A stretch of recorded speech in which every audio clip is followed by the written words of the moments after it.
మీ అక్క మధ్యలో ఇలా దీపం చెప్పిందా? ఎవ్వరు లేరు కదా ఆ పేరొక పరివింటే నిద్ర రాదు సుమా నే ప్రతిరోజు నిన్ను తలచి పులకించనా నా మిన్నంటూ మమతలతో నిన్ను మించనా.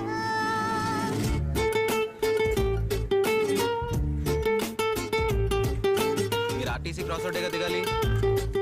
అమ్మా ఒక కవిత. నమ్మకపోతిని నమ్మితిని ఎందువల్ల నమ్మకపోతిని ఎందుకొరకు నమ్మితిని నమ్ముటకు నమ్మకపోవుటకు కారణమున్నదా ఉన్నది నమ్మకమే జీవితం. ఎలా ఉంది ఎలా ఎలా ఎలా ఉంది బాగుంది కదా.